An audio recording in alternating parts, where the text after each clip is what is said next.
ஓம் சாந்தி. எல்லோரும் சந்தோஷமாக இருக்கீங்களா? ஸோ தந்தை பெரியார் அவர்கள் கடவுளை கற்பித்தவன் முட்டாள், கடவுளை பரப்பியவன் அயோக்கியன், கடவுளை வணங்குகிறவன் காட்டு மிராண்டி அப்படின்னு சொல்லியிருந்தார்.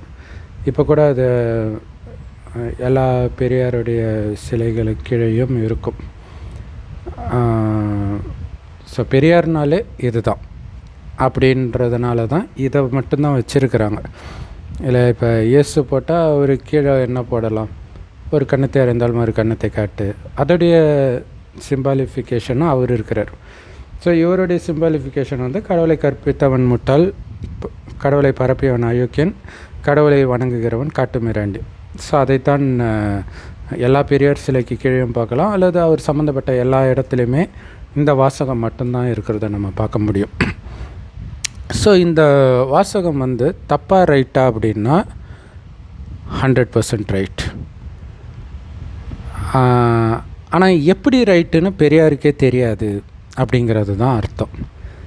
ஏன்னா இதில் ஜஸ்ட் அந்த ஒரு வார்த்தை மட்டும் எடுத்துக்கிறோன்னு வச்சுக்கலாம். கடவுளை கற்பித்தவன் முட்டாள் அப்படிங்கிறது ரைட்டு. ஆனால் இது நாஸ்திகம் இல்லையா? கடவுளை கற்பித்தவன் முட்டாள்னா நாஸ்திகத்தை கற்பித்தவன் அடிமுட்டாள். அது எப்படி அப்படிங்கிறத பார்க்குறோம். அதாவது கடவுளை கற்பிக்கிறதுனால அவன் முட்டாள் கிடையாது. முட்டாள் ஆன பிறகு தான் அவன் கடவுளையே கற்பிக்க ஆரம்பிக்கிறான். அதே மாதிரி நாஸ்திகத்தை பரப்புறதுனால அவன் அடிமுட்டாள் கிடையாது. அடிமுட்டாள் ஆன பிறகு தான் அவனுக்குள்ளே நாஸ்திக எண்ணமே வருது. ஸோ இதை அப்படியே அடுத்தடுத்த லைனுக்கு நீங்கள் போட்டுக்கோங்க. கடவுளை பரப்பியவன் அயோக்கியன்னா இல்லையா? முட்டாளுக்கு அடிமுட்டாள்னா அயோக்கியனுக்கு என்ன வார்த்தை வரும்னே தெரியல, அதை போட்டுக்கலாம். நாஸ்திகத்தை பரப்பியவன். கடவுளை வணங்குகிறவன் காட்டு மிராண்டி அப்படின்னா நாஸ்திகத்தை போதிக்கிறவன். அதை விட ஏதாவது ஒரு வேர்டு இருந்தால் அதை போட்டுக்கலாம். ஸோ இங்கே பெரியார் கடவுளை கற்பித்தவனை தான் முட்டாள்னு சொல்கிறார், கடவுளை சொல்லலை. இப்போ கடவுளை யார் கற்பிக்கிறாங்க? அது ரொம்ப முக்கியமான விஷயம். குறிப்பாக பெரியாருக்கு கடவுளை பற்றி எப்படி தெரியும் அப்படின்னா கடவுளை கற்பித்தவர்கள் மூலமாக தெரியும். ஸோ அவர் இன்டைரக்டாக பிராமணர்களை சொல்ல வரார். ஏன்னா அவருடைய நம்பிக்கை பிராமணர்கள் தான் கடவுளை கண்டுபிடிச்சாங்க, கடவுளை பரப்புகிறாங்க, வணங்குறாங்க. இப்படி ஒரு நம்பிக்கையில் அந்த ஒரு இனத்துக்கு எதிரான தாக்குதலாக அவர் இதை எடுத்துகிட்டு வரார். ஆனால் இந்த கடவுளை கற்பிக்கிறது அப்படின்னு அவர் எடுத்துகிட்டு வர்றாரு. கடவுளை கற்பிக்கிறது முட்டாள் அப்படிங்கிறத ரெண்டு விஷயமாக நம்ம பார்க்கலாம். ஒரு விஷயம் ஆழமான விஷயம், அதை அப்புறம் பார்க்கலாம். இப்போ மேலோட்டமாகவே பார்க்குறோம், பெரியார் மாதிரி நம்மளும் மேலோட்டமாகவே பார்க்குறோம் அப்படின்னா கடவுளை கற்பித்தவன் முட்டாள் அப்படின்னா ஒரு சாதாரண விஷயத்தை யோசித்தா தெரிஞ்சிடும். என்ன அப்படின்னா ஆக்சுவலாக அது ஒரு கட்டுரையில் வரக்கூடிய முதல் வார்த்தை இது. அதுக்கு பின்னாடி 5 தலை உள்ள கடவுள் இருப்பாரா, இத்தனை கைகள் கொண்ட மனுஷன் இருப்பானா, இதெல்லாம் முட்டாள்தனம் இல்லையா,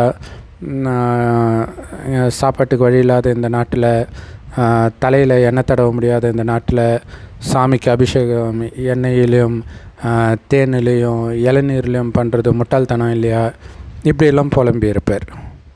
ஸோ இப்போ ஒரு விஷயம் பாருங்கள். நிறைய பேர் என்ன சொல்லுவாங்க, சரி அவ்வளோ பகுத்தறிவு பேசிவிட்டு எதுக்கு பெரியார் சிலைக்கு மாலை போடுறீங்க அப்படின்னு கேட்பாங்க. அது கரெக்டான கேள்வி தான். ஆனால் பெரியார் சிலைக்கு மாலை போடுறது தப்பு கிடையாது. ஏன் தப்பு கிடையாதுன்னா அது ஒரு ரொம்ப கம்மியான மக்களுக்கு அவங்க நம்புகிறாங்க, பெரியார் ஏதோ நல்லது பண்ணியிருக்கிறாருன்னு நம்புகிறாங்க. ஸோ இல்லையா, ரோட்டில் போகிற எவனோ ஒருத்தனுக்கு சிலை போட்டு மாலை போடலை, சிலையை வைக்கக்கூட இல்லை இல்லையா? எந்த சிலையை நீங்கள் பார்த்தீங்கன்னாலும் ஏதோ ஒன்று அச்சீவ் பண்ணியிருப்பாங்க. அது தப்பாக இருக்கலாம், ரைட்டாக இருக்கலாம், அது வேறு விஷயம் இல்லை. இப்போ ஒரு சில இடத்துல போருக்கு காரணமானவங்களுக்கு கூட சிலை வைக்கிறாங்க. அவங்களுக்கு அது ஒரு அச்சீவ்மெண்ட்டுன்னு சிலர் நம்புகிறாங்க. அதனால் ஆனால் எதுவுமே பண்ணாதவங்களுக்கு சிலை வைக்க மாட்டாங்க. இதுதான் முக்கியமான விஷயம். சரி, இதில் பெரியாருக்கு அவருடைய பிறந்த நாள் அப்போ மாலை போடுவாங்க இல்லையா? ஸோ வருஷத்துக்கு ஒரு நாள் மாலை போடுறாங்க. அதுமாதிரி காந்திக்கும் போடுவாங்க, காமராஜருக்கும் போடுவாங்க, இது மாதிரி நிறைய பேருக்கும் மாலை போடுவாங்க. இப்போ இவங்கெல்லாம் யார்? ஏதோ ஒன்று பண்ணியிருக்கிறாங்க. ஆனால் என்ன தான் அவங்க நல்லது பண்ணியிருந்தாலும், இல்லை இவங்கள விட இவங்க உயர்ந்த தலைவர்னு சொல்லிக்கலாம், அது அந்தந்த யாரெல்லாம் அவங்கள தலைவர் நினைக்கிறாங்களோ அவங்க விட்டு கொடுக்காம எங்கள் தலைவர் தான் உயர்ந்தவர், உங்கள் தலைவர் தான் உயர்ந்தவர்னு பேசிக்குவாங்க. ஆனால் எல்லா தலைவருக்குமே வருஷத்துக்கு ஒரு நாள் தான் மாலை, அந்த பிறந்த நாள் அப்போ. அப்படி இல்லைன்னா அவங்க ஒரு இயக்கத்துடைய தலைவராக இருந்தால் அந்த இயக்கத்துக்காரங்க மாலை போடுவாங்க. அல்லது ஒரு ஜாதி சங்க தலைவராக இருந்தால் அந்த ஜாதியை சார்ந்தவராக இருந்தால் அந்த ஜாதிக்காரங்க மாலை போடுவாங்க. ஆனாலும் அவங்க ஏதோ பண்ணியிருக்கிறாங்க, அதில் டவுட்டு கிடையாது, ஏதோ ஒரு அச்சீவ் பண்ணியிருக்கிறாங்க. ஆனாலும் வருஷத்துக்கு ஒரு நாள் தான் மாலை. அவங்களுக்கு அபிஷேகம் பண்ணுறது கிடையாது, அலங்காரம் பண்ணுறது கிடையாது, விதிபூர்வமாக பூஜை பண்ணுறது கிடையாது. அதையெல்லாம் மெய் மறந்து யாரும் பார்த்து வணங்குறது கிடையாது. பார்க்கும்போது கண்ணில் தண்ணி வர்றது கிடையாது. மாலை போடுறவனும் ஏனோ தானோன்னு தான் போடுவான், இல்லை அப்படியே உருகிலாம் போட்டுட்டு இருக்க மாட்டான். ஆனாலும் இவர்கள் ஏதோ ஒன்றத்தை அச்சீவ் பண்ணவங்க. அப்போ என்ன அச்சீவ் பண்ணாங்கன்னு நமக்கு அல்லது அந்த சிலையை வச்சவனுங்களுக்காவது தெரியும். ஆனால் இந்த கோயிலில் சிலைகள் வைத்து அவ்வளோ அழகாக சிலைகளை செஞ்சு அதுக்கு அதைவிட அழகாக அலங்காரம் பண்ணி பூஜை, அபிஷேகம், மணியோசை, மந்திரம் அது இதுன்னு பண்ணுறாங்கல்ல, இதெல்லாம் காரணம் இல்லாமல் ஒருத்தருக்கு பண்ணியிருப்பாங்களா? இல்லை, இந்த சிலை ரோட்டோரமாக ஜஸ்ட் ஒரு அடையாளத்துக்கு தான் வைக்கிறாங்களே சிலை இல்லையா? மக்கள் வேறு எதுக்கு பயன்படுத்துகிறாங்க? அந்த சிலைக்கு பக்கத்தில் அந்த வீடு, அந்த சிலை ஸ்டாப்பிங் இறங்கு, இதுக்கு மட்டும்தான் மக்கள் அதை யூஸ் பண்ண போகிறாங்க. அங்கே போய் ஒரு சிலை முன்னாடி போய் என்னுடைய கஷ்டமெல்லாம் போகணும்னு யாராவது அழுது பார்த்துருக்குறீங்களா? அவங்களுக்கு தெரியும் அதை அவங்களால பண்ண முடியாதுன்ட்டு. ஆனால் கோயிலில் இருக்கிற சிலைகள், அது எந்த மதமாக இருந்தாலும் சரி, அங்கே போய் மனம் விட்டு பேசுகிறாங்க. அவர்களுடைய வேண்டுதல் நிறைவேறவும் செய்து, இது இல்லாமல் நிறைய அற்புதங்களும் நடக்குது. இது மேலோட்டமாக பார்க்கும்பொழுது. ஆனாலும் ஒரு சிலை வைக்கப்படுதுனாலே அவங்க ஏதோ ஒரு செயற்கரிய காரியத்தை செஞ்சுருக்கிறாங்கன்னு தான் அர்த்தம். சும்மா சிலை வைக்கிறதுக்கே அந்த சிலை ரொம்ப கிராண்டாக பண்ணியிருக்கிறாங்க அப்படின்னா மற்றவர்களை விட, இப்போ உதாரணத்துக்கு திருவள்ளுவர் சிலை இல்லையா, கடலில் ரொம்ப பெருசாக கன்னியாகுமரியில் வச்சுருக்கிறாங்க. அப்போ இங்கே இருக்கக்கூடிய இந்த தலைவர்கள் சிலையை விட அவர் உத்தமமானவர், அதிக நன்மையை மனித குலத்துக்கு செஞ்சுருக்கிறார் திருக்குறளை எழுதி இல்லையா? அதனால தான் அவருக்கு மரியாதை அதிகம். எல்லாராலையும் ஏற்றுக்கப்படுறார், தமிழ் பேசுகிற எல்லாராலையும் ஏற்றுக்கப்படுறார். ஆனால் திருவள்ளுவரை ஏற்றுக்கிற எல்லோரும் இந்த தலைவர்களை எல்லோரும் ஏற்றுக்க மாட்டாங்க. ஒரு தலைவரை ஏற்றுக்கிறவங்க இன்னொரு தலைவரை எதிர்ப்பாங்க, இந்த தலைவரை ஏற்றுக்கிறவங்க இன்னொரு தலைவரை எதிர்ப்பாங்க, இப்படி தான். ஆனால் எல்லோருமே திருவள்ளுவரை ஏற்றுக்கிறாங்க, அதாவது அதிகப்படியான மக்கள் ஏற்றுக்கிறாங்க. அப்படின்னாலே இவர்களை விட அவர் உயர்ந்தவர் அப்படின்னு அர்த்தம். ஆனால் திருவள்ளுவரை பற்றி தெரியாதவர்கள் கூட கோயிலுக்கு போவாங்க. திருக்குறளை படித்தாலும் எவனுக்கும் புரியாது, அது வேறு விஷயம். பட் இருந்தாலும் ஆனால் கோயிலுக்கு எல்லோரும் தான் போகிறாங்க. இன்னும் கேட்டிங்கன்னா மத பேதமின்றியும் கோயிலுக்கு போகிறாங்க இல்லை? இப்போ நம்ம முதல்வர் விஜய் அவர்களே மசூதிக்கு போனார், சர்ச்சுக்கு போனார், கோயிலுக்கு போனார். எல்லாருமே இது அவரை சொன்னால் கூட ஒரு அரசியலை வச்சு சொல்லுவாங்கன்னு வச்சுக்கோங்க. எனக்கு தெரிஞ்சு நிஜமாகவே சாதாரண மனிதர்களே அந்த மாதிரி போக தான் செய்கிறாங்க. நிறைய கோயில்களுக்கு முஸ்லீம்கள் வர்றதையும் பார்க்குறோம். கிறிஸ்டின்ஸ் நம்ம கண்டுபிடிக்க முடியாது, முஸ்லீம்ஸ்னால் புர்கா போட்டிருக்கனால தெரியும். ஆனால் கிறிஸ்டின்ஸும் கோயிலுக்கு வர தான் செய்கிறாங்க. அதே மாதிரி மாறியும் நடக்க தான் செய்யுது. ஆனால் போகும்பொழுது அவர்களுடைய மனநிலை, அங்கே இருக்கக்கூடிய அந்த அமைதி வைப்ரேஷன், ஜஸ்ட்டு கோயிலுக்குள்ளே போய் உட்காடுறாங்க. பெரியார் சிலைக்கு முன்னாடி போனால் அமைதியாக இருக்கிறவன் அமைதி கூட போயிடும் இல்லையா? ஏன்னா பெரும்பான்மையானவர்கள் கடவுள் நம்பிக்கை உள்ளவர்கள் தான். அதை போய் படித்தான்னா எந்த மதத்துக்காரனாக இருந்தாலும் அவன் அமைதி கேட்டு தான் போகும். ஆனால் இந்த கோயிலில் இருக்கிறவங்க என்ன பண்ணாங்கன்னு யாருக்கும் தெரியாது. ஆனால் அந்த இடத்துக்கு போனாலே அவனுக்கு அமைதி வருது. அப்போ உயிரோட்டமாக அவர்கள் இருக்கும் பொழுது என்ன பண்ணி இருந்திருப்பாங்க, அதை யோசித்து பார்க்கணும். ஸோ அமைதியை விரும்புபவர்கள் கோயில்களுக்கும், அதுக்கு நேர் எதிரானவர்கள் இந்த மாதிரி தலைவர்கள் சிலையை அதுக்கு மாலை மரியாதை செலுத்துவதையும் செஞ்சிட்டு இருக்கிறாங்க. ஆனாலும் ஒருத்தர் சாகிற வரைக்கும் நாஸ்திகனாகவே இருந்தார். அது சின்ன வயசில் சாக சொல்கிற, வயசாகிற வரைக்குமே நாஸ்திகனாகவே இருந்தார் அப்படிங்கிறது 100% போய் அப்படி இருக்க வாய்ப்பே கிடையாது. ஏன்னா மனிதனுக்கு இயல்பாகவே ஒரு கஷ்டம் வரும்போது கடவுளை நினைக்கும். அப்படி இருக்கும்போது சில அரசியல் தலைவர்கள் அப்படி இருக்கிறாங்க அப்படின்னா அவங்க நாஸ்திகத்தை வச்சு ஃபேமஸ் ஆகிட்டாங்க. அதனால் இல்லை, இப்போ அரசியல் தலைவர்களே அப்படி இருக்கும்போது பெரியார்னாலே நாஸ்திகம்தான்னும் பொழுது அதை காட்டிக்காமல் இருக்கிறாங்களே தவிர கடவுள் நம்பிக்கை அவருக்கு இல்லை அப்படிங்கிறது முதல்ல உண்மை கிடையாது. அது ஒரு அகங்காரமாக அவர் பேசுகிற மாதிரி தான் எல்லா கட்டுரையும் இருக்கும், அவருடைய அந்த ஸ்பீச்செல்லாம் இருக்கும். ஆனால் அவர் வயதான பிறகு, என்ன வயது இருக்குன்னு தெரில, பட் ரொம்ப வயதான பிறகு ஒரு வானொலி பேட்டி, அந்த கேசட் நான் கேட்டிருக்கிறேன். அதில் அவருடைய பேச்சில் அந்த அகங்காரம் இருக்காது. நாஸ்திகம்னாலே அகங்காரம் தான். அப்போ அங்கே நாஸ்திகமே இருக்காது. அதில் ஐயா நீங்கள் எவ்வளோ பெரிய விஷயம்லாம் பண்ணியிருக்கிறீங்க அப்படின்னு கேட்கும்போது அவர் சொல்கிறது, அப்படியெல்லாம் இல்லை, ஏதோ எனக்கு தெரிஞ்சதை நான் பண்ணேன்னார். அப்போ அங்கே கான்ஃபிடென்ஸ் அங்கே உடையுது இல்லையா? இல்லை நான் கரெக்டாக தான் பண்ணேன், இல்லை அங்கே உடையுது.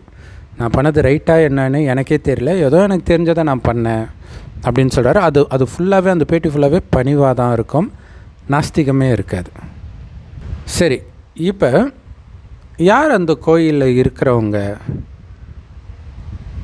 அப்படிங்கிறத ஃபஸ்ட்டு பார்த்துட்டு, எப்படி கடவுளை கற்பித்தவன் முட்டாளுன்றது சரி அப்படிங்கிறதையும் பார்ப்போம். அடுத்தது நாஸ்திகத்தை கற்பித்தவன் எப்படி அடிமுட்டாள் அப்படிங்கிறதையும் பார்ப்போம். அந்த கோயிலில் இருக்கிறவங்க யார் அப்படின்னா, இன்றைய காலகட்டத்தில் இன்றைக்கி நாம் யாரெல்லாம் தலைவர்னு நினச்சிட்டு இருக்கிறோம், ஆன்மீகத்தை விட்டுருங்க, ஜென்ரலாக அரசியல் தலைவர்கள், மகாத்மா காந்தி காலத்துலேருந்து இல்லை அல்லது அதுக்கு முன்னாடியே போராட்டம், சுதந்திர போராட்டம், அதை மொத்தத்தில் எவன் போராடினானோ அவன் தான் தலைவன், அப்படி ஆயிடுச்சு. அதாவது போராடுறதுனாலே தானும் அமைதி இழந்து மற்றவன் அமைதியும் கெடுக்கிறது தான். மொத்தத்தில் அமைதியை கெடுத்தவங்கள தான் நம்ம தலைவர்னு நினச்சிட்டு இருக்கிறோம். ஸோ இன்றைக்கி உலகம் ஃபுல்லாக அப்படி தான் இருக்குது இல்லையா? மக்களாட்சினாலே அதான் அர்த்தம். அவன் சரியில்லைன்னு சொல்லி மக்களை நம்ப வச்சா தான் அவங்க ஆட்சிக்கே வர முடியும். அப்போ மனிதர்களுடைய நிம்மதியை கெடுத்து அவன் வந்தான்னா அவன் வாழ்க்கையில் நிம்மதி போயிடும் அப்படி இப்படின்னு ஒரு பயமுறுத்தலை ஏற்படுத்தி அப்புறம் தான் அவங்க ஆட்சிக்கே வருவாங்க. இந்த காலகட்டத்தில் கடவுள் வரார். இறுதி காலகட்டத்தில் அது எல்லா மதத்துலையுமே இறுதியில் கடவுள் வருவார். கடவுள் யாருன்னு தெரியாதனால கிருஷ்ணர் வருவார், இயேசு வருவார்ன்ட்டாங்க. ஆனால் தாயின் கர்ப்பத்தில் பிறந்த யாரும் கடவுள் கிடையாது. கிருஷ்ணரும் அப்பா அம்மாவுக்கு பிறந்தார், இயேசுவும் அப்பா அம்மாவுக்கு பிறந்தார், 2 பேருமே இறந்தாங்க. எப்போவுமே பிறக்காமல் இறக்காமல் இருப்பவர் சிவபெருமான் மட்டுமே. பிறப்பு இறப்பற்றவர். எந்த வேதத்திலும் சிவபெருமான் இந்த அப்பா அம்மாவுக்கு பிறந்தார் இறந்தார் அப்படின்னே வராது. அவர் எப்போவுமே இருப்பார். பார்வதி தேவி தான் பிறப்பாங்க, இறப்பாங்க, மறுபடியும் பிறப்பாங்க, மறுபடியும் இறப்பாங்க. ஒவ்வொரு தடவையும் சிவனை திருமணம் செய்வாங்க. அப்போ என்றென்றும் இருப்பவர் சிவன் அப்படின்னு நிரூபணமாகிறது. ஸோ அது குரானில் கூட இறைவன் பெறவும் இல்லை பெறப்படவும் இல்லை, அதாவது அவருக்கும் குழந்தை பிறக்கலை, அவரும் யாருக்கும் பிறக்கலை, அந்த அர்த்தத்தில் போட்டிருப்பாங்க. ஸோ அப்போ ஒரு டவுட்டாக இருக்கும், அவர் பிறக்கவும் இல்லை ஒன்றுமே இல்லை, அப்படிப்பட்ட கடவுளை நான் ஏன் கும்பிடணும் அப்படின்ட்டு. அவர் நம்மள மாதிரி தாயின் கர்ப்பத்தில் தான் பிறக்கலை, ஆனால் இந்த பூமிக்கு வரார். வராதவரை நம்ம வணங்க வேண்டிய அவசியம் கிடையாது. ஏன் வரார் அப்படின்னா ஒரு ரகசியத்தை சொல்கிறார். மனிதர்கள் எல்லாம் இந்த மாதிரி ஆவுனா போராடிட்டு நாடு உலகமே அமைதி இல்லாமல் அப்படி தானே ஆகுது. உனக்கு நான் ஏன்டா அடங்கி போகணும் அதுதான் யுத்தங்கள், உலகம் ஃபுல்லாக நடக்கிற யுத்தங்களுக்கு காரணம். அப்போ இந்த நேரத்தில் இறைவன் வந்து சொல்கிறாரு, பொறுத்துக்கோங்க. அந்த இறைவன் சொன்னதான் அங்கே இயேசு சொன்னதாக பைபிளில் வருது. ஒரு கண்ணத்தை அறிந்தால் மறு கண்ணத்தை காட்டுன்றது. இங்கே ஒரு கண்ணத்தை அறிந்தால் மறு கண்ணத்தை காட்டுற விஷயம் கிடையாது. நீங்கள் அமைதியாக இருந்தால் ஏன் அவங்க அடிக்க போகிறாங்க? நீங்கள் திருப்பி அடிக்கணும்னு நினச்சா தான் பிரச்சனை இல்லையா? ஆனால் உங்களுக்கு அநீதி நடக்குமானா நடக்கும். மனிதர்களுக்கு தெரிஞ்ச வழி என்ன? அநீதி நடந்தால் அதை எதிர்க்கிறது. அவனால் முடிஞ்ச ஏதோ ஒன்று போராட்டம் நடத்துவான், அல்லது லீகலாக பார்ப்பான், அல்லது வேறு ஏதாவது தவறான வழியில் பண்ணுவான். இதை தான் அப்படி இல்லைன்னா குறைஞ்சபட்சம் மண்ணவாரியாவது விடுவான், இல்லை மனசுக்குள்ளேயே அவன் நாசமாக போகணுன்னு சொல்லுவான். இது எல்லாமே மனித வழி. தானாகவே மனிதனுக்கு இவ்வளோ தான் தெரியும். அந்த மாதிரி மனிதன் அடி முட்டாளாக இருக்கும் பொழுது அப்போ தான் நாஸ்திகமும் வருது, நம்ம பார்க்குறோம் இல்லையா? ஸோ ஏன் நாஸ்திகம் போதித்தவன் அடிமுட்டாள்ன்றதுக்கு இப்போவே உங்களுக்கு விளக்கம் தெரிஞ்சிருக்கும். ஏன்னா நாஸ்திகம் கடந்த 100 வருடத்திற்குள்ளே வந்தது தான். இந்த 100 வருடத்தில் தான் இந்த போராடுற குணம் மனிதனுக்கு வந்தது. எதிர்த்து போராடுற குணம், அநியாயத்தை எதிர்த்து போராடுற குணம். ஸோ அப்போ அவன் அடிமுட்டால் ஆயிட்டான். ஏன்னா அந்த போராடுறது அவனுக்கு நிம்மதியை கொடுக்காது, திரும்ப திரும்ப அவனுக்கு பிரச்சனையை தான் கொடுக்கும். இப்போ உதாரணத்துக்கு இன்றைக்கி நியூஸில் வந்த சம்பவம், பப்பில் டான்ஸ் ஆடுறாங்க, 2 சகோதரி போயிருக்கிறாங்க. அதில் யாரோ ஒரு பையன் கூட ஏதோ ஒரு பிரச்சனை பிள்ளை இருக்குது, பையனோ பசங்களோ பிரச்சனை பிள்ளை இருக்குது. உடனே பவுன்சர் வந்து 2 பேரும் வெளில தள்ளிட்டார். வெளில தள்ளினோடனே இந்த பொண்ணு கல்லை எடுத்து அவங்க காரை உடச்சிட்டு போகிறா, காரு கண்ணாடியை உடச்சிட்டு. உடனே அவனுங்க கார்லேயே துரத்திட்டு போய் அந்த பொண்ணு வண்டியை இடித்தானுங்க. இடித்த இடியில் அந்த பொண்ணு ஸ்பாட் அவுட். அப்போ நீ எதிர்த்தா அவன் கம்முன்னு இருப்பானா? இந்த அடிப்படை அறிவு கூட மனிதனுக்கு இல்லை, பார்த்தீங்களா? அதனால தான் அவனை அடிமுட்டாளன்றது இல்லையா? அவனை எதிர்த்து நீ அடிச்சுக்கிட்டே இருந்தன்னா என்ன ஆகுனா, அவனுக்குள்ளே இருக்கக்கூடிய மிருக குணம் எட்டி பார்க்க ஆரம்பிக்கும். ஏன்னா இந்த உலகத்தில் அந்த தேவர் மகன் படத்தில் டைலாக் வரும் இல்லையா, உனக்குள்ளே ஓடுற மிருகம் எனக்குள்ளே தூங்கிட்டு இருக்குது, தட்டி எழுப்பிடாத. அது உண்மையிலே ரொம்ப பவர்ஃபுல்லான டைலாக். அது கமல்ஹாசன் அந்த அர்த்தத்தில் எழுதலை, பட் அதில் ஒரு ஆன்மீக அர்த்தம் இருக்குது. ஏன்னா கலியுகத்தின் இறுதியில் எல்லாருமே மிருகங்கள் தான். மனதுக்குள்ளே மிருகம் இருக்குது. அந்த மிருகம் காமம், கோபம், பற்று, பேராசை, அகங்காரம் இந்த ரூபத்தில் இருக்குது. அழகான பொண்ணை பார்க்கும்போது காமம்ன்ற மிருகம் ஏந்திரிக்குது. நான் நினச்சது நடக்கலைன்னா கோபம்ன்ற மிருகம் ஏந்திரிக்குது. அப்புறம் என்னுடையவர்கள் அல்லது எனக்கு பிடிச்சதை பார்த்தா பற்றுன்ற மிருகம், ஆசை தூண்ட வந்தால் பேராசைன்ற மிருகம், மட்டம் தட்டிக்கிட்டே இருந்தால் நான் யார் தெரியுமான்ற அகங்காரன்ற மிருகம். இது எல்லாருக்குள்ளேயுமே இருக்குது. அளவு வேணால் வித்தியாசப்படும். ஒரு சிலருக்கு டக்குன்னு ஏந்திரிக்கும், ஒரு சிலருக்கு கொஞ்சம் நேரம் கழிச்சு ஏந்திரிக்கும். இதே ஒருத்தன் கோபமாக பேசிகிட்டு இருக்கும்போது இன்னொருத்தர் அப்படியே பணிவாக பேசினான்னு வச்சுக்கோங்களேன், அவன் கோபமாக கத்துனவனும் அமைதியாக பேச ஆரம்பிச்சிடுவான். ஸோ இது வந்து சாதாரண அடிப்படை அறிவு. ஆனால் இந்த அறிவு கூட இல்லாதவர்களைத்தான் நம்ம தலைவர்கள் அப்படின்னு தலைக்கு மேலே தூக்கி வச்சுட்டு இருக்கிறோம். ஆனால் கடவுள் வந்து அதை தான் சொல்கிறார். இதுதான் அடிப்படை உண்மை. மனிதனுக்குள்ள மிருக குணம் கலியுகத்தின் இறுதியில் வந்துடும்.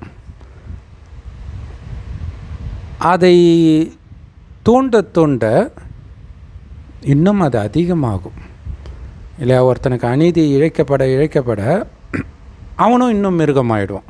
இப்போ மிருகமாகி இதுக்கு முன்னாடி அவனுக்கு யார் அநீதி இழைத்தானோ அவனை இவன் எதிர்க்கும்போது அநீதி இழைத்தவனுக்குள்ளே ஏற்கனவே மிருகம் ஏஞ்சி இருக்குது, அவன் இன்னும் வேகமாக மிதிப்பான். இதான் நடக்கும். இதுதான் இந்த பப்பில் போன சகோதரிக்கு நடந்திருக்குது. காரணம் என்ன?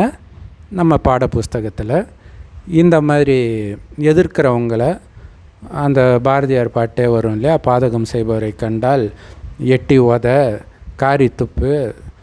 அவரே நான் ஜாலியாக எழுதிட்டு போயிட்டார். இங்கே உயிர் இல்லை போச்சு. இப்போ அவங்க அம்மா அழுகுறாங்க. ஸோ இந்த மாதிரி விஷயங்கள் தான் காரணம். அதுவும் இப்போ அந்த கடவுள் சம்மந்தப்பட்ட விஷயம்லாம் தமிழில் கூட முதல்ல நாங்கள் படிக்கும்போதெல்லாம் கிறிஸ்டினுக்கு ஒரு பாட்டு இருக்கும், இந்து மதத்துக்கு கொஞ்சம் இருக்கும், முஸ்லீம் மதத்துக்கு இருக்கும். அதெல்லாம் இப்போ இல்லைன்னு நினைக்கிறேன். ஸோ அது இருந்தாலுமே வேஸ்ட்டு தான். ஏன்னா ஒன்றும் புரிய போகிறது கிடையாது. இன்னொன்று, கடவுளை பற்றிய உண்மையான விஷயம் அதில் கிடையாது. அப்போ மற்றபடி இந்த மாதிரி தலைவர்களுடைய விஷயம் வரும்போது அதன் பக்கம்தான் புத்தியும் போகும். எல்லாத்தையும் விட சினிமாவில் ஹீரோவே வந்து அப்படி தானே காட்டுறாங்க. மிருக குணம் கொண்டவர்கள் தான் ஹீரோ.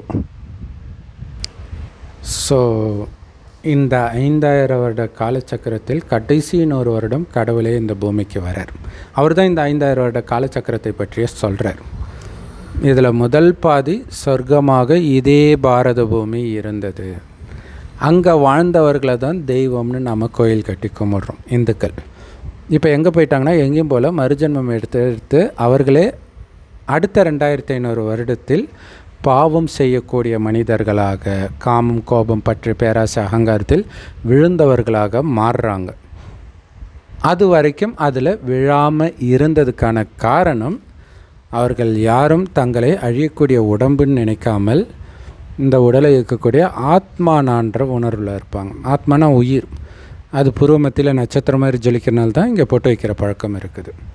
அந்த ஆத்மாவின் தந்தை தான் கடவுள் இல்லையா? பெரியார் யாருக்கு அப்பான்னு தெரில, தந்தை பெரியாருன்றாங்க. ஸோ கடவுள் எல்லா ஆத்மாவுக்கும் அப்பா, தந்தை பெரியாருக்கும் சேர்த்து தான். ஏன்னா அவர் அந்த ஜென்மத்தில் தான் நாஸ்திகம் பேசினார். அதுவுமே சின்ன வயசில் கோவணம் கட்டிட்டு சன்னியாசியெல்லாம் போனார். அதுக்கப்புறம் அது விதிப்படி யாராவது நாஸ்திகத்தை பரப்புறதுக்கு உலகம் முழுவதுமே யாராவது ஒருத்தர் பொறுப்பாகணும். அது மாதிரி இவருக்கு அப்படி ஒரு பார்ட். அதுக்காக அதே மாதிரி தான் அடுத்த ஜென்மத்தில் இருப்பார் அப்படின்னு அர்த்தம் கிடையாது. முன் ஜென்மத்தில் நானே கூட பெரியாராக இருந்திருக்கலாம். ஏன்னா இந்த ஜென்மத்திலுமே நான் நாஸ்திகனாக தான் இருந்தேன். அதுக்கப்புறம் தான் இந்த ஞானம் கிடைச்சிது. ஸோ சொர்க்கமாக இருக்கும்போது மனிதர்கள் கையெடுத்து கும்பிட்ற மாதிரி இருப்பாங்க. அவங்களுடைய குணம், காமம்னா என்னென்னு தெரியாது, அவ்வளோ அழகாக இருப்பாங்க. ஆனால் சின்ன சலனம் கூட இருக்காது. அவங்களுக்கு குழந்தை பிறக்கும், திருமணம்லாம் ஆகும். கணவனும் மனைவியும் நமக்கு ஒரு வாரிசு வேணும்னு நினைக்கும்போது மனைவி கர்ப்பமாவாள். ஸோ அதுதான் யோக பலம் அப்படின்னு சொல்கிறாங்க. அதனால தான் அவங்கள கோயில் கட்டி கும்பிட்றாங்க. காரணம், அவங்க ஆத்மான்ற உணர்வுலே இருப்பாங்க. ஒருவரை ஒருவர் ஆத்மானே பார்ப்பாங்க. உடம்பு வந்து இப்போ நான் போட்டிருக்கிற ட்ரெஸ்ஸு மாதிரி, இந்த ட்ரெஸ்ஸு நான் கிடையாதுன்னு தெளிவாக தெரியுது இல்லை? அதே மாதிரி அங்கே இருக்கிறவங்களுக்கு இந்த உடம்பு நாம் கிடையாது, ஆத்மா போட்டிருக்கிற ட்ரெஸ்ஸு அது அப்படின்ற உணர்வு இருக்கும். அந்த ஆத்மா தான் கண் வழியாக பார்க்குது, வாய் வழியாக பேசுது, அனைத்து காரியத்தையும் செய்யுதுன்ற உணர்வு இயல்பாகவே முதல் 2500 வருடம் மனிதர்களுக்கு இருப்பதினால் அவர்களுக்குள்ள அன்பு, அமைதி, தூய்மை, சுகம், சாந்தி போன்ற தெய்வீக குணங்கள் மட்டும்தான் நிரம்பி இருக்குமே தவிர காமம், கோபம், பற்று, பேராசை, அகங்காரம்னா என்னன்னே தெரியாத பச்சை குழந்தைகள் மாதிரி கள்ளங்கபடமற்றவர்களாக இருப்பாங்க. அதனால தான் அவங்கள கோயில் கட்டி கும்பிட்றோம். ஆனால் கொஞ்சம் கொஞ்சமாக ஆத்ம சக்தியை இழக்கும் பொழுது, அது வரைக்கும் ஆத்ம சக்திசாலியாக இருக்கும்போது, ஆத்மாவிலே கவனம் இருக்கும்போது சதா ஆனந்தமாக இருக்கும். உள்ளிருந்து வரும் ஆனந்தம், வெளியில் எதையும் தேடி போகிறது கிடையாது. ஸோ 2500 வருடம் கழிச்சு என்ன ஆகிடுது, அந்த ஆத்மாவின் ஆனந்தம் குறையுது. அப்போ மனம் தடுமாற ஆரம்பிக்குது, வெளி உலக விஷயத்தில் மயங்குது, நான் ஆத்மான்றதே மறந்துடுது. ஏன்னா வெளி உலக விஷயத்தில் வந்து புலனின்பத்தின் மூலமாக தான், புலன்கள் மூலமாக தான் மயங்கும் இல்லையா? ஸோ புலனின்பத்துக்கு அடிமையாகுது. அது என்ன பண்ணுன்னா புத்தி யோசிக்கும் சக்தியை அழிக்க ஆரம்பிச்சிடும். அது வரைக்கும் புத்திசாலியாக அழிவற்ற ஆத்மாதான் நான் உணர்ந்தவர்கள் அந்த புத்தியை இழந்துடுறாங்க. அப்படின்னு என்ன அர்த்தம்? முட்டாளாயிடுறாங்க. ஸோ அப்போ புலனின்பத்துக்கு அடிமையாகும்போது அல்லது காமம், கோபம் இதெல்லாம் அவங்களுக்குள்ளே வரும் பொழுது அப்போ தான் துக்கத்தையே அனுபவம் பண்ணுறாங்க. துக்கம் அனுபவமான உடனே கடவுளை தேட ஆரம்பிச்சிடுறாங்க டக்குன்னு. அப்போ தான் மதங்கள், வேதங்கள் எல்லாம் உருவாக ஆரம்பிக்குது. அது தானாகவே தெரியும். அது எப்படி தெரியுன்றதை நான் அப்புறம் சொல்கிறேன். இப்போ கூட பாருங்களேன், நாஸ்திகர்களாகவே இருப்பாங்க, பயங்கர துக்கம் வரும்போது தானாகவே கடவுளை தேடி போவாங்க. பாருங்கள், கமலஹாசன் நாஸ்திகன்றார், அவருடைய பொண்ணு எப்படி கடவுளை தேடி போகுது? சத்யராஜ் நாஸ்திகன்றார், அவருடைய பையன் எப்படி கடவுளை தேடி போனார்? அப்போ இவங்களும் உண்மையிலே நாஸ்திகரானா நாஸ்திகர் கிடையாது, நாஸ்திகத்தை வச்சு ஃபேமஸ் ஆனதுனால அதை அப்படியே ஓட்டிகிட்டு இருக்கிறாங்க, அவ்வளோதான். ஏன்னா அதில் ஒரு ஆதாயம் இருக்குது அவங்களுக்கு. ஸோ அது சமீபமாக ரஷ்ய அதிபர் புட்டின் கிட்டே இதை பற்றி கேட்டாங்க, கடவுள் நம்பிக்கை இருக்குதா இல்லையான்ட்டு. அது பர்சனல் கொஸ்டின், இருந்தாலும் கேட்டிங்கன்ட்டு அவர் சொல்கிறாரு. அவங்க கம்யூனிஸ்ட் இல்லையா, எந்த ஒரு கம்யூனிஸ்ட் தலைவரும் யுத்தத்திற்கு செல்லும்போது கண்டிப்பாக கடவுளை நினச்சிருப்பாங்க அப்படின்னு சொன்னார். கரெக்டாக சொல்லணுன்னா, கடவுள் இல்லைன்னு உங்களுக்கு சொல்லிக் கொடுக்கறதுக்கு தான் ஒருத்தர் வேணும். கடவுள் இருக்குன்னு சொல்லிக் கொடுக்க எதுவுமே தேவை கிடையாது. ஒரு குழந்தைய தானாகவே கடவுள்கிட்ட பேசிக்கிட்டு தான் இருக்கும். நீங்களே உங்கள் சின்ன வயசில் யோசிச்சு பாருங்கள். ஸோ இதில் என்னென்னா, மெயினாக நாஸ்திக குடும்பமாக இருந்தால் இது நல்லாவே உங்களுக்கு அனுபவமாகும். ஏன்னா உங்கள் வீட்டில் சுற்றி யாருமே கடவுளை பற்றி பேச போகிறதில்ல, ஆனால் நீங்கள் தானாக கடவுள்கிட்ட பேசிகிட்டு இருப்பீங்க. ஸோ இன்னும் ஒரு அற்புதம் சொல்கிறேன் பாருங்கள். ஒரு கிறிஸ்தவ குடும்பம், அவங்க சர்ச்சுக்கு போவாங்க இல்லையா, சண்டே. அப்படி போகும்போது ஒரு குழந்த, அவங்க வீட்டு குழந்த சிவன் கோயில் வழியாக போகணும். அங்கே போகும்போதெல்லாம் அப்படியே அப்பா அம்மா கையை விட்டுட்டு சிவன் கோயிலுக்குள்ளே ஓடி போயிடும். சிவனையே சுற்றி வருமா சின்ன வயசுலேருந்தே. அப்புறம் அந்த குழந்தை பிரம்மகுமாரி ஆகிடுச்சு. ஸோ இதை ஏன் சொல்கிறேன்னா, அது தானாகவே உள்ளேருந்து வரும். வெளியில் புக்கை படித்து தெரிஞ்சுக்கிறது கிடையாது கடவுள். புக்கை படித்து நீங்கள் நாஸ்திகம் தான் தெரிஞ்சிக்க முடியும். அதாவது உங்கள் மனசை நீங்கள் குப்பையாக தான் ஆக்கிக்க முடியும். ஏன்னா கடவுள்னு ஒருத்தர் இருக்கிறார், அது என்ன அதை பற்றி தெரியாட்டினா கூட ஒருத்தர் இருக்காருன்றது கொஞ்சமாவது பயத்தை கொடுத்து கொஞ்சமாவது உங்களை ஒழுக்கமானவராக வச்சுருக்கோம். அப்படியே ஒருத்தர் இல்லைன்னா நீங்கள் எதுக்கு பயப்பட போகிறீங்க? அது ஒரு முக்கியமான காரணம். நிறைய நாஸ்திக தலைவர்கள் பாலியல் குற்றத்தில் சிக்கினது. நாஸ்திக தலைவர்கள் மட்டும் கிடையாது, கடவுள் நம்பிக்கை இருக்கிறவனுக்குமே இன்றைக்கி கடவுள் நம்பிக்கை கிடையாதுன்றது தான் உண்மை இல்லையா? அதனால தான் கேட்டால் உனக்குள்ளே இருக்கார், எனக்குள்ளே இருக்கார். அப்போ கடவுள்னு ஒருத்தர் வெளியில் இருந்தால் தானே பயம் இருக்க. அப்போ உனக்குள்ளே இருக்கிறாருன்னா நானே கடவுள், நான் எதுக்கு பயப்படணும்னு நினச்சிட மாட்டான். அப்போ அதுவுமே நாஸ்திகம் தான். ஆனால் இந்த மாதிரி விஷயம்லாம் எப்போ திரும்ப வருது? நரகம் ஸ்டார்ட் ஆகும்போது. அப்போ அந்த கடவுளை மனிதன் உருவாக்குறான். அவனுக்கு தெரியாது, அவனுக்கு தேடுறான். அப்போ அந்த வேதங்கள் சில காட்சிகள் அவனுக்கு கிடைக்கும். அதை வைத்து சில உருவங்களை உருவாக்குறான். அதில் அவர் சொன்ன மாதிரி 4 தலை, 5 தலை, 4 கைகள், இந்த மாதிரி உருவங்கள்லாம் வருது. அவனுக்கு அது காட்சியாக தெரியுது, அவன் அப்படியே உருவாக்கிடுறான், அவ்வளோதான். அதை உருவாக்குனதுனால அவன் முட்டாள் கிடையாது. ஆனால் காமத்தில் விழறான் இல்லையா, அப்போ புத்தி தடுமாறுது. அப்போ காமத்தில் விழுந்தால் கொஞ்சம் கொஞ்சமாக புத்தி தடுமாறி அனைத்தையும் இழந்துடுவான்னு அவனுக்கு தெரியல, பார்த்தீங்களா? அதனால் அவன் முட்டாள். ஸோ கடவுளை கற்பித்தவன் முட்டாள். கற்பித்ததுனால முட்டாள் இல்லை, முட்டாள் ஆனதுனால முட்டாள் ஆன பிறகு தான் அவன் கற்பிக்க ஆரம்பிக்கிறான். அப்படியே கொஞ்சமாக காமத்தின் உச்சத்துக்கு போகும்போது, புத்தி ஃபுல் மயக்கத்தில் இருக்கும்போது தான் அவனுக்கு நாஸ்திகம் பற்றிய எண்ணம் வருது. கொஞ்சம் முட்டாள்தனமாகும்போது கடவுளை பற்றிய எண்ணம் வருது. அடி முட்டாள் ஆகும்போது தான், எதுக்குப்பா ஆண் பெண்ணை எதுக்கு படிச்சிருப்பார்? காமத்துக்கு தானே படிச்சிருப்பார்.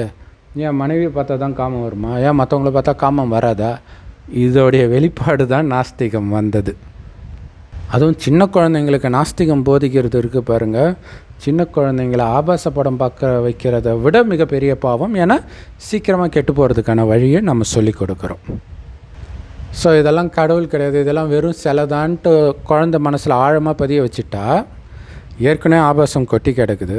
அப்போ ஒரு அரசியல் தலைவர் சொன்னார், அந்த ஆபாச சிலைகளை பார்த்தால் மனம் சலனம் அடையுது அப்படின்னாரு இல்லையா? அப்படி அங்கங்களை பார்க்க ஆரம்பிச்சிடும். ஸோ அந்த புரட்சி தான் நாஸ்திகம் பண்ணி இருக்குது. ஆனால் நாஸ்திகத்தினால தான் இது நடந்துச்சுன்னு சொல்ல முடியாது. நாஸ்திகத்தினால இது அதிவேகமாக நடக்குது. மற்றபடி ஏற்கனவே புத்தி கொஞ்சமாக மயக்க நிலையின் உச்சத்துக்கு போகும்பொழுது தான் நாஸ்திகம் உருவாகுது. அது இன்னும் அதை அதிகப்படுத்துது. அதேமாதிரி இன்டர்நெட் வருதா, இன்னும் அதிகமாகிடுச்சு. ஏஐ வந்ததா, இன்னும் ஆபாச விஷயங்கள்லாம் அதிகமாகுது. ஆனால் ஏஐ வந்ததுனால தான் அதிகமாகிடுச்சு, இன்டர்நெட் வந்ததுனால தான் அதிகமாகிடுச்சு கிடையாது. இவனுடைய புத்தி கரப்ட் ஆகும் பொழுது அது அதை இன்னும் அதிகப்படுத்துது, அதிவேகப்படுத்துது, அவ்வளவுதான். ஸோ 2500 வருடமாக அந்த சிலைகளெல்லாம் மனிதர்கள் பூஜை தான் பண்ணுறாங்க. அது வரைக்கும் ஏன் 4 கை இருக்குது, ஏன் இத்தனை தலை இருக்குது, அதை பற்றிலாம் யோசிக்கலை. ஆனால்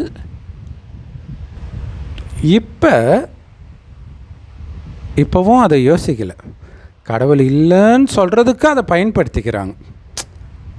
பெரியார் அதுக்காக தான் பயன்படுத்தினார். இப்படியெல்லாம் ஒரு மனிதன் இருக்க முடியுமா, இப்படியெல்லாம் ஒரு கடவுள் இருக்க முடியுமா, அப்படி எங்கேயாவது இருக்கிறாங்களா? இங்கே சாப்பாட்டுக்கு வழி இல்லாத குழந்தைங்க இருக்கிறாங்க, அங்கே எதுக்கு பால் அபிஷேகம்? கேட்குறதுக்கு நல்லா இருக்கும், லாஜிக்கலாக இருக்கும், புத்திசாலித்தனமாக இருக்கும். ஆனால் மற்ற சிலைக்கு யாரும் பண்ணலையே, ஏன் அதுக்கு மட்டும் பண்ணுறாங்க? அப்போ இவங்க அச்சீவ் பண்ணவங்களுக்கே இது வெறும் சிலை தான்னா, அவங்க என்ன அச்சீவ் பண்ணி இருந்தால் அவங்களுக்கு பால் அபிஷேகம் பண்ணுறாங்க அப்படிங்கிறத யோசிக்கிற புத்தியை இழந்த அடிமுட்டாளாகும்போது தான் மனிதன் நாஸ்திகம் பேசுகிறான். சரி, அவங்க சொர்க்கத்தில் இருந்தாங்க, தெய்வீக குணம் இருந்துச்சு, அதுக்கு எதுக்கு நாம் கும்பிடணும்? முதல் விஷயம், அப்படி இருந்ததே நாம தான். சரி, நாமளே இருந்திருந்தால் கூட நம்ம ஏன் கும்பிடணும்? கரெக்டு தான். அங்கே சொர்க்கத்தில் நீங்கள் சுகபோகமாக வாழ்ந்ததுனால உங்களை கும்பிடலை. சொர்க்கத்திலேருந்து நரகத்துக்கு நாசமாக போனீங்க இல்லை? அப்படி நாசமாக போகும்பொழுது கடவுள் ஒரு வயோதிகர் உடலுக்குள்ளே பிரவேசமாகி அவருக்கு பிரம்மான் பேர் வச்சு அவர் சொல்கிறாரு, நீங்கள் தான் சொர்க்கத்தின் தேவதையாக இருந்தீங்க, இப்படி அனைத்தையும் இழந்திருக்கிறீங்க, மீண்டும் சொர்க்கம் வரப்போகுது. கலியுகம் அழிந்து சத்தியுகம் வரப்போகுது. சத்தியுகம் திரேதாயுகம் தான் சொர்க்கம். அங்கே போகணுன்னா அங்கே இருந்த மாதிரி மறுபடியும் ஆத்ம உணர்வுக்கு வாங்க, உடல்ன்ற உணர்வை மறந்துடுங்கன்றார். அது எப்படி சாத்தியம்? தெரிஞ்சுக்கிட்டோம், பட் உடல்ன்றதே மறக்கிறது எப்படி சாத்தியம்? நான் ஆண், நான் பெண், நான் பணக்காரன், நான் ஜட்ஜி, நான் வக்கீல், நான் இன்ஜினியரு, நான் டாக்டரு, இதையெல்லாம் எப்படி மறக்கிறது? இறைவன் சொல்கிறார், அதற்கான சக்தி உங்களுக்கு இல்லை இல்லையா? உடல்ன்ற உணர்வில் அந்த சக்தியெல்லாம் இழந்துட்டோம். புலனின்பம், காமம் இதெல்லாம் மூழ்கி. அப்போ அந்த சக்தியை நிரப்பிக்கிட்டிங்கன்னா நான் ஆத்மான்றதை மறக்காமல் நிரந்தர நினைவு இருக்கும். அப்போ அந்த சக்தியை எப்படி நிரப்புறது? கடவுள் இப்போ தான் அவரை பற்றி அறிமுகத்தை கொடுக்கிறார். நீங்கள் எப்படி ஆத்மா பூர்வ மத்தியில் கண்ணுக்கு தெரியாத நுட்பமான ஒளி புள்ளியாக இருக்கிறீங்களோ அதே மாதிரி நானும் ஒரு ஆத்மா தான். செம்பொன் நிறமான ஒளி உலகத்தில் நட்சத்திரம் மாதிரி இருக்கேன். ஆத்மாக்களாகி நாம் எல்லாருமே அங்கேருந்து தான் வந்தோம். அதை தான் பரந்தாமம்னு இந்துக்களும் பரலோகம்னு கிறிஸ்தவர்களும் சொல்கிறாங்க. ஸோ நாம் பிறப்பிறப்பு சக்கரத்தில் வரும். சொர்க்கத்தில் சுகத்தை அனுபவிக்கிறோம், நரகத்தில் துக்கத்தை அனுபவிக்கிறோம். கடவுள் சொர்க்கத்திற்கு சுகத்தையும் அனுபவித்தது கிடையாது, நரகத்தில் துக்கமும் அனுபவித்ததில்லை. காரணம், தனக்கென்று சொந்த உடலை எடுக்கலை, குழந்தையாக பிறக்கலை. இதுதான் கீதையில் நான் சுகதுக்கத்திற்கு அப்பாற்பட்டு இருக்கிறேன் அப்படின்னு சொல்லப்பட்டிருக்கும். இப்போ எதுக்கு வராருன்னா, துக்கத்தின் உச்சத்தில் இருக்கிற நம்மளை துக்கத்திலிருந்து நீக்கி விடுவிச்சு சுகம் நிரம்பிய சொர்க்கத்துக்கு அழைச்சிட்டு போகிறதுக்கான வழியை சொல்வதற்காக வந்திருக்கிறார். ஸோ துக்கத்திலேருந்து நீக்கிறதுனால தான் அவரை கிறிஸ்தவர்கள் லிபரேட்டர்னுவாங்க. ஸோ அவர் சொர்க்கத்திற்கான வழியை சொல்கிறதுனால தான் அவரை கைட் அப்படின்னு சொல்லுவாங்க, அதாவது வழிகாட்டி. என்ன அந்த வழி?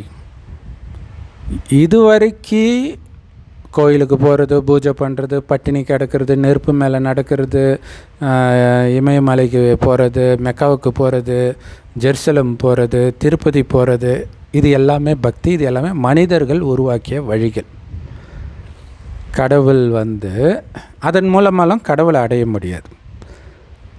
கடவுளே வந்தால்தான் அவரை பற்றி தெரியும்.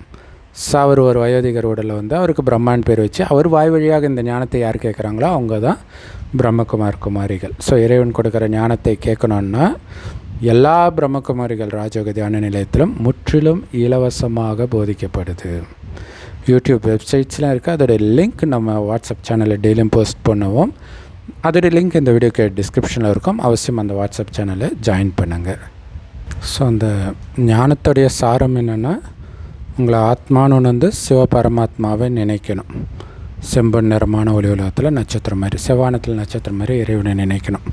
அவரை தான் அல்லா பரமபிதான் மற்றும் மதத்தில் சொல்கிறாங்க. கடவுள் ஒருத்தர் தான் அப்படின்னு கடவுள் சொல்கிறார். கூடவே அந்த முரளி படிக்க அந்த சொர்க்கத்தில் இருந்த அந்த அமைதி, அன்பு, ஆனந்தம், இந்த குணம் வரும். கலியுகத்தில் இந்த குணத்தை வெளிப்படுத்துறது சாதாரண விஷயம் கிடையாது. உங்களுக்கு பயங்கரமாக துரோகம் செய்கிறவங்ககிட்டே நீங்கள் அன்பாக இருக்கணும். இதெல்லாம் பைபிளில் கூட வெளிப்பட்டு இருக்கும். மலை போதனைகள் அப்படின்ட்டு.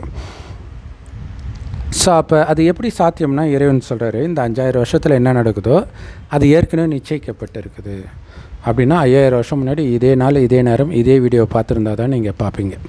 அப்போ உங்கள் ஆத்மாவில் இந்த நேரம் இது தான் பண்ணணும்னு ரெக்கார்ட் ஆகிருக்குது. இப்படி ஒவ்வொருத்தரும் அவங்கவுங்களுடைய பார்ட்டை நடிக்கிறாங்கன்னு தெரிஞ்சால் எதிர்க்க மாட்டோம். அது அவங்களுடைய நடிப்பு, அவ்வளோதான். ஸோ மனம் டக்குன்னு அமைதியாகிடும். ஸோ அந்த நடிப்பை யாருமே மாற்ற முடியாது. சிலர் அப்படி தானே. இப்போ அரசியல்லாம் பார்த்திங்கன்னா, அவங்கள எதிர்க்கிறாங்கன்னா அவங்கள நசுக்க பார்ப்பாங்க. ஆனால் நசுக்குனதுனாலே அவங்க பெரிய ஆள் ஆவாங்க. ஏன்னா அது அவங்களுடைய நடிப்பு. அப்போ இவங்க கம்முன்னு இருந்திருந்தால் கூட அவங்க கம்முன்னு இருந்திருக்கலாம். இன்னொன்று அவங்க வரணுன்னு இருந்தால் அது வந்துடும். மொத்தத்தில் இது எல்லாமே ஏற்கனவே நிச்சயிக்கப்பட்டது அப்படின்னு தெரிந்தால் நாம் எதிர்ப்போமா? எதிர்க்கிறதுலே நம்ம வாழ்க்கையை வீணாக்குவோமா? அந்த மாதிரி எதிர்க்கிறவங்க நிலைமை என்ன தெரியுமா ஆகும்? இதேமாதிரி ஒவ்வொரு நாட்டிலையும் ஒவ்வொரு ஸ்டேட்லேயும் இது மாதிரி நிறைய பேர் எதிர்க்கிறவங்க, கற்றுக் கொடுக்குறவங்களாம் இருக்கிறாங்களே, அவங்க தான் எந்த நேரமும் யுத்தம் நடக்கிற நாட்டில் போய் பிறந்து எதிர்க்கிறது தானே பிடிச்சிருக்குது. இங்கே வாப்பா ஒன்றை மாதிரி ஆட்கள் தான் இங்கே தேவைன்ட்டு அங்கே பிறக்க வச்சு அவங்க வாழ்க்கை ஃபுல்லாகவே போராட்டமாக ஆகிடும். தண்டனை அவ்வளோ கொடூரமாக இருக்கும். ஸோ அதேமாதிரி இந்த ஞானத்தை யார் எடுப்பாங்கன்னா, சொர்க்கத்தில் இருந்து இப்போ எல்லா மதத்துலேயும் அவங்க போயிருப்பாங்க, மறுஜன்மம் எடுத்து அவங்களுக்கு தான் இந்த ஞானம் பிடிக்கும். ஸோ இவ்வளோ நேரம் இந்த வீடியோவை நீங்கள் பொறுமையாக பார்க்குறீங்கனாலே சத்தியமாக சொர்க்கத்தில் வாழ்ந்த தேவதையாக இருந்தால்தான் இந்த பொறுமை சக்தியே உங்களுக்கு கிடைக்கும். இல்லைன்னா எப்போவோ போயிட்டுருப்பீங்க. ஸோ இப்போ நிறைய அநீதிகள் நடக்கும். அநீதின்னு சொல்ல முடியாது, ஏன்னா கடந்த 2500 நாம் என்னென்ன பாவம் செஞ்சோன்னு தெரியாது. அதற்கான தண்டனைகள் தான் கிடைக்கும். அதுக்கு அந்த தண்டனை கொடுப்பதற்கு சிலர் கருவியாக இருப்பாங்க. நாம் பாட்டுக்கு அமைதியாக ஏற்றுக்கிறதுக்கு இறைவனை கெட்டியாக பிடிச்சிக்கணும். இறைவன் நினைவில் இருந்தால் போதும், அந்த துக்கத்தின் வலி நமக்கு தெரியாது. ஸோ இந்த பயிற்சி பக்காவாக பண்ண அந்த துக்கத்தின் சூழ்நிலை இருக்கும். ஆனால் நீங்கள் ஆனந்தமாக இருப்பீங்க. ஏன்னா ஆத்மான்ற அந்த உணர்வில் நிலை பெற ஆரம்பிப்பீங்க. கரெக்டாக சொல்லணும், அந்த ஓப்பனிங் தி தேர்ட் ஐலாம் இது தான் ஆத்மான்ற உணர்வில் இருக்கிறது. அந்த நேரத்தில் உலகத்தில் எல்லாம் உடம்புன்ற உணர்வில் நிறைய பாவம் செஞ்சு பழி வாங்கிறது இந்த மாதிரி போவாங்க. அந்த நேரம் உலக அழிவு வேறு நடக்கும். துக்கத்தின் உச்சத்தில் இருப்பாங்க. அப்போ இறைவனின் நினைவில் இருந்து நீங்கள் ஆனந்தமாக இருக்கிறீங்க பார்த்தீங்களா? இந்த அதிர்வலைகள் உலகம் முழுவதும் பரவி அவர்களை அமைதிப்படுத்தும். இன்னொன்று, இந்த ஞானத்தை ஏற்கனவே வாய் வழியாக நம்ம பெரும்பான்மையானவர்களுக்கு சொல்லிடுவோம்.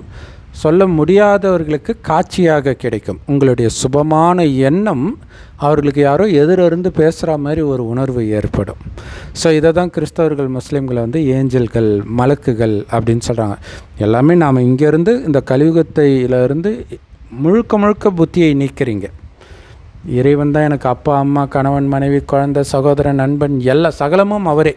இங்கே இருக்கிற யாருக்கும் எனக்கு சம்மந்தம் கிடையாது. ஆனால் குடும்பத்தை பார்த்துக்குவீங்க. ஆனால் என்னுடையவர்கள்ன்ற உணர்வு இல்லாமல் பார்த்துக்கிறதுனால அவங்களுக்கு என்ன ஆனாலும் உங்களுக்கு துக்கம் வராது. பார்த்துக்குவீங்க, ஒரு நர்ஸ் பேஷண்ட்டை பார்த்துக்கிற மாதிரி, அவ்வளோதான். இப்படி விலகி இருந்தவர்களைத்தான் இந்துக்கள் கோயில் கட்டி கும்பிட்றாங்க இல்லையா? நம்மை காப்பாற்றுற கடவுளுக்கு எதுக்குடா கேட்டு பூட்டு இப்படியெல்லாம் பெரியார் சொல்லுவார், நிறைய பேர் சொல்லுவாங்க. அது இங்கே இருந்துக்கிட்டு புத்தியினால் தன்னை விலக்கி வச்சுருக்கிறாங்க. குடும்பத்திலிருந்து புத்தியினால் விலகி இருக்கிறாங்கன்றது தான் விலகிய இடமாக ஒரு இடத்துக்குள்ளே பூட்டு போட்டு வச்சுருக்கிறதாக காட்டியிருக்கிறாங்க. அதனால் அவர்களுடைய மனநிலை உயர்ந்த நிலையில், ஆனந்த நிலையில் இருக்குதுன்றதுக்காக தான் அந்த மேடை, மூலவரிசையில் இருக்கக்கூடிய மேடை பக்தர்கள் இருக்கிறத விட கொஞ்சம் உயர்வாக இருக்கும். ஸோ கடைசி நேரத்தில் பார்த்திங்கன்னா, இந்த எண்ணத்தின் மூலமாகவே உலகத்தை அமைதிப்படுத்தி முக்தி கொடுப்போம். முக்தினா உடலை விட்டு ஆத்மா பிரிந்து மேலே போகும், மறுஜென்மம் எடுக்காமல். ஏன்னா உலகம் அழிய போகுது, அப்புறம் எங்கே ஜென்மம் எடுக்க போகுது? ஸோ மேலே போயிடும். ஆனால் போகிறதுக்கு முன்னாடி இந்த ஞானத்தை பெற்று முயற்சி செஞ்சாங்கன்னா எந்த அளவுக்கு தூய்மையாகிறாங்களோ அந்த அளவுக்கு கொஞ்சம் முன்னாடியே பிறப்பாங்க. இந்த ஞானத்தை கேட்டுட்டாலே சொர்க்கத்தின் கடைசியில் கண்டிப்பாக வந்துடுவோம். அதுக்கப்புறம் பண்ணுற முயற்சியை வைத்து சொர்க்கத்தின் ஆரம்பத்திலே முழு சுகத்தையும் அனுபவிப்போம். ஆனால் ஒன்ஸ் பிறந்துட்டால் திரும்பி போக முடியாது. உலகம் அழியும் போது தான் திரும்பி போக முடியும். ஸோ இது வரைக்கும் ஜோதியாக கலந்துட்டாங்க அப்படி இப்படின்லாம் சொல்கிறாங்களே, அப்படிலாம் யாரும் முக்தியோ மோட்சமோ அடையலை. எல்லோரும் மறுஜென்மம் எடுத்து இங்கே தான் இருப்பாங்க. இறைவன் வராத வரைக்கும் இறைவன் இருக்கிற இடத்துக்கு போகிறதுக்கான வழி யாருக்குமே தெரியாது. ஸோ அப்படி எல்லோருக்கும் முக்தியும் கொடுத்து சொர்க்கத்துக்கும் வர வைக்கக்கூடிய விஷயத்தை இறைவனும் இறைவனோடு சேர்ந்து பிரம்மகுமாரிகளும் செய்கிறோம் இல்லையா? இதோடைய நினைவாகத்தான் சிவனுக்கும் கோயில், கூட இருக்கக்கூடிய பிரம்மகுமாரிகள் சாதாரண மனிதர்களாக இருக்கிறதுனால அப்படியே சிலை வைக்க முடியாது. அதனால் இவர்கள் சொர்க்கத்தில் தேவதையாகிறாங்க. அந்த சிலை வைத்து அபிஷேகம் செய்யப்படுது. ஆனால் மகிமை இப்போ செய்யக்கூடிய காரியத்திற்காகத்தான். ஏன்னா சொர்க்கத்தில் காமத்தை முற்றிலும் வென்றவர்கள், அதனால் உடம்பே காமம் இல்லாமல் பிறக்கும். அந்த மாதிரி உடலுக்குத்தான் பூஜை நடக்கும். அதனால தான் பார்த்திங்கன்னா சொர்க்கத்தில் வாழ்ந்த அந்த தேவதைகளுக்குத்தான் பூஜை நடக்குது, அபிஷேகம் நடக்குது, அலங்காரம் நடக்குது. ஸோ அப்போ ஏன் இவங்களுக்கு மட்டும் பூஜை நடக்குதுன்னு யோசித்தா அவன் புத்திசாலி. அதை யோசிக்கக்கூடிய புத்தி கலியுகத்தின் இறுதியில் யாருக்குமே இருக்காது. ஸோ அப்போ தான் இறைவன் இந்த ஞானத்தை கொடுத்து இறைவனை நினைக்க நினைக்க நம்மளுடைய புத்தியும் வேலை செய்ய ஆரம்பிக்கும். ஸோ குறிப்பாக அதில் நிறைய கேள்வி, அதை பற்றி நம்ம நிறைய தனித்தனி வீடியோ போட்டிருக்கிறோம். இதில் குறிப்பாக அந்த 4 கைகள், குறிப்பாக விஷ்ணு மகாலட்சுமிக்கெலாம் 4 கை இருக்கும். இதோடைய அர்த்தம் என்னென்னா 4 கை வச்சுட்டு யாரும் இருக்க மாட்டாங்க. சொர்க்கத்தில் ராஜாராணி ஆட்சி நடக்கும். அப்போ அந்த லக்ஷ்மி நாராயணன்றது 2 பேர். இப்போ ஒருத்தருக்கே பேர் லக்ஷ்மி நாராயணன் வைக்கிறாங்க. நாராயணனுடைய மனைவி லக்ஷ்மி. அங்கே 2 பேர் சேர்ந்து ராஜ்யம் பண்ணுறாங்க. அதாவது அது இல்லற மார்க்கம் அப்படின்னு காட்டுறதுக்காக 2 கைகள் லக்ஷ்மியுடையது, 2 கைகள் நாராயணனுடையது. அது இல்லற மார்க்கம், சந்நியாச மார்க்கம் கிடையாது அப்படிங்கிறது தான். ஸோ சந்நியாச மார்க்கன்றது நரகத்தில் தான் வருகிறது, பக்தி மார்க்கத்தில் வருது, சொர்க்கத்தில் கிடையாது. அதனால தான் சன்னியாசிகள் யாருமே சொர்க்கத்துக்கு போகிறது அவங்களுடைய லட்சியமாக இருக்காது. பிறவா நிலை அடையணும் அப்படின்னு இருப்பாங்க. அப்படி ஒரு நிலை கிடையாது. ஏன்னா மறுபடியும் அவங்க எப்போ வந்தாங்களோ இந்த நரகத்தில் அதே டைம் அவங்க மீண்டும் பிறவி எடுப்பாங்க. மறுபடியும் பிறவா நிலைன்னு அதை போதிப்பாங்க, சன்னியாசி ஆவாங்க. ஆனால் மறுபடியும் இங்கே தான் பிறப்பாங்க. ஸோ இதிலேருந்து யாருமே தப்பிக்க முடியாது. கடவுளே அந்த வழியை சொல்லி அழைச்சிட்டு போகிற வரைக்கும். ஸோ அந்த வழி என்ன? ஆத்மானு சிவ பரமாத்மாவுடைய நினைவில் மட்டும் இருக்கணும், மற்ற அனைத்தையும் மறக்கணும், நம் உடல் உட்பட. ஸோ இந்த விஷயத்தை இறைவன் போதிப்பதினால் இப்போ தான் நாம் அதிபுத்திசாலிகளாக மாறுறோம். நம்மளை அதிபுத்திசாலியாக மாற்றுறது இறைவன். ஆனால் தானாகவே 2500 வருடம் கழித்து நாம் முட்டாளாகி பக்தியை ஸ்டார்ட் பண்ணுறோம். அடிமுட்டாளாகி நாஸ்திகத்தை ஸ்டார்ட் பண்ணுறோம். அப்படி இருக்கிற அடிமுட்டாலை தான் கடவுள் அதிபுத்திசாலிகளாக மாற்றுகிறார். ஓம் சாந்தி. தேங்க்ஸ் ஃபார் வாட்சிங். ஸோ அவசியம் இந்த வீடியோக்களை எல்லோருக்கும் அனுப்பி அவர்களையும் அதிபுத்திசாலியாக மாற்றக்கூடிய புண்ணியத்தை அவசியம் செய்யுங்கள். ஓம் சாந்தி.